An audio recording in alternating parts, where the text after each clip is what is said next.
तस्मादसक्तं सततं कार्यं कर्म समाचरा असक्तो हयचरन् कर्म परमाप्नोति purushah. So today we shall be discussing Bhagavad Gita chapter 3, shlok number is 19.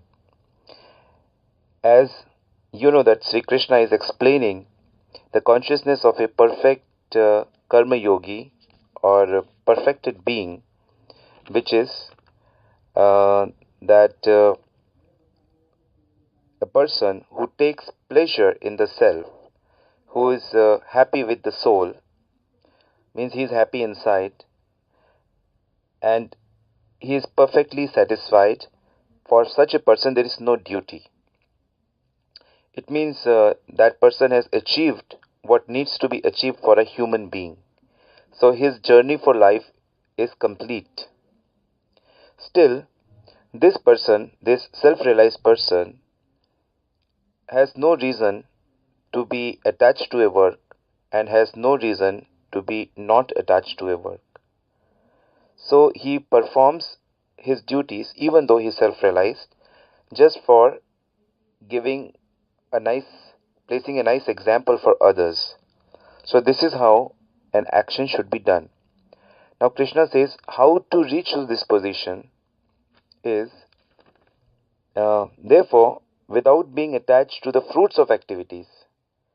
We should not be attached to the fruits of activities. One should act as a matter of duty, for by working without attachment one attains the supreme. Now see how close is God. God is in everything.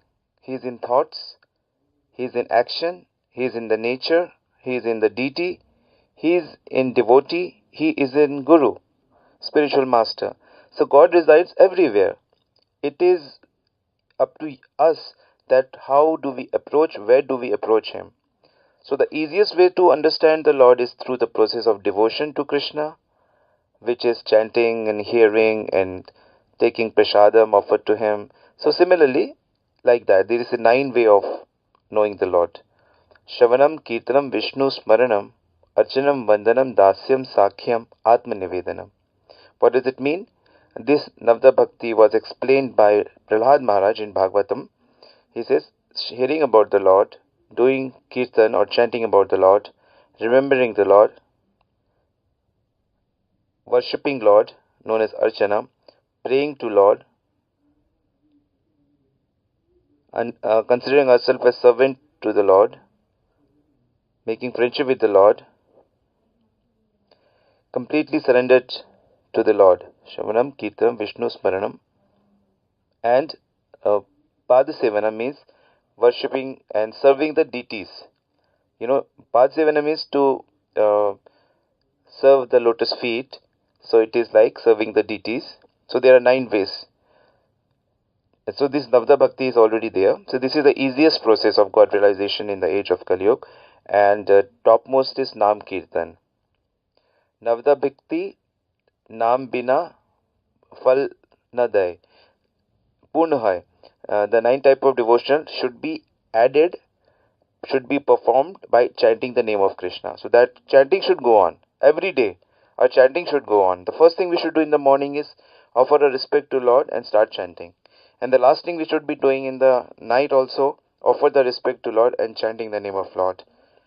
And in evening, if we get a chance, any program or anything, we should be arti, we should be chanting. So this is what it means. So Lord is very easily, is everywhere. So today's verse, Krishna is saying that I reside in your duties. As it was explained earlier, the duties are written in the Vedas and Vedas evolved from the Supreme Lord. So executing a duty in the form of yajna is basically obeying the orders of the Lord. If we obey the orders of the Lord, how big thing it is. When the soldiers perform their duties perfectly in the border, the Prime Minister becomes very happy. And the whole countryman becomes very happy because one has performed his duty nicely. When a player plays very nicely in a game, everybody is happy. Similarly, when we execute even our small duties without any material motives or any ulterior motive for the service, the supreme truth, the absolute truth, Sri Krishna and the higher powers, they all become very happy, and that's the reason that they support such person both externally and internally. So the supreme personality of Godhead for the devotees and liberation for the impersonalists. So there are two types of spiritualists. One considered the Lord as formless, and we consider Lord as with beautiful transcendental form. So a person, therefore, acting for Krishna or in Krishna consciousness under the proper guidance without attachment to the result of the work is certainly making progress towards the supreme goal. So how wonderful it is. Just do your duties nicely and chant some Hare Krishna, and you are progressing towards the highest goal. That is love for God. So that love is inside your heart. You don't need anything external for that matter. Isn't it very wonderful? We don't need anything for our happiness. And whatever we have outside, it is just for the service of others. It is just amazing secret which Bhagavad Gita is teaching us. Arjuna is told that he should fight in the battle of Kurukshetra for the interest of Krishna. So obeying Krishna is our topmost duty. Arjuna did not want to fight, but he fought for the pleasure of Krishna. To be a good man or a non-violent man is a personal attachment. It is not that people tell us, oh, you're a very good person, so that praise is our goal. No, that praise is not goal. Similarly, when people censure us or belittle us, so that is not our goal. Our goal is to please the Supreme Master, spiritual master, or Krishna or devotee. We have to please devotee. This is our spiritual world. Because people, they are happy or unhappy because of their own reasons. So if we have material reasons, then we become unhappy with people. If they are not acting according to our gestures or according to our taste or whatever. So, but a devotee is always happy to serve the Lord. So we should not worry about that. So that is perfect action for a highest degree recommended by the Supreme Lord Sri Krishna here. So this is how one should work. So there are of course many sacrifices as mentioned earlier,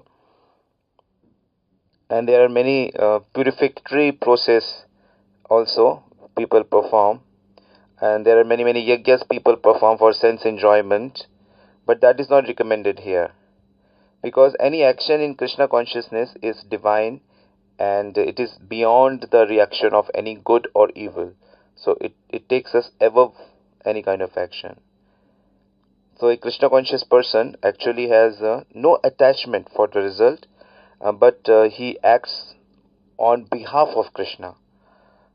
That is his only objective. He engages in all kind of activities, a devotee, but he is not attached to anything.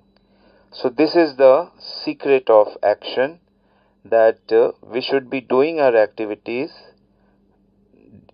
not attached, but because it is a service, because it is our duty, we should be doing it, and the objective is to please the Lord.